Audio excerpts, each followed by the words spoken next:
গাজায় ইসরায়েলি বাহিনীর নারী ও শিশু গণহত্যার প্রতিবাদে রাজপথে নামল বামপন্থী সংগঠনগুলি।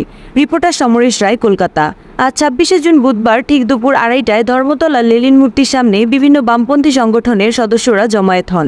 জমায়েতে অংশগ্রহণ করেন CPIM, CPI, CPIMLA, SUCI, AIFB, RSP, RCPI, MFB সহ অন্যান্য সংগঠনগুলি। উপস্থিত ছিলেন কমরেড বিমান বসু থেকে শুরু করে অন্যান্য নেতৃবৃন্দ। ধর্মতলা লেনিন মূর্তির সামনে থেকে মিছিল করে তারা চৌরঙ্গি মার্কিন যুক্তরাষ্ট্রের তথ্যকেন্দ্রের উল্টো দিকে বিক্ষোভ প্রদর্শনের সিদ্ধান্ত নেন। মিছিল সেইভাবেই লেনিন মূর্তি থেকে এগিয়ে চলে। এই মিছিলের উদ্দেশ্য অবিলম্বে গাজায় শিশু ও নারীদের উপর অত্যাচার ও হত্যা বন্ধ হোক এবং প্যালেস্টাইনের পাশে সারা ভারতবাসী নারীঘাতী শিশুঘাতী ইসরায়েল দূর হাঁটো। মিছিল লেনিন মূর্তিকে আস্তে আস্তে এগিয়ে যখন দূতাবাসের দিকে যায়, কিছুটা যাওয়ার পরেই প্রশাসন ব্যারিকেড দিয়ে আটকে দেন এবং বাধা দেন।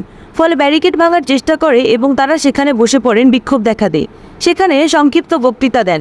কিছুক্ষণ পর তারা জানান, যদি প্যালেস্টাইনের উপর হামলা বন্ধ না হয় আমরা পুনরায় এই আন্দোলন করব।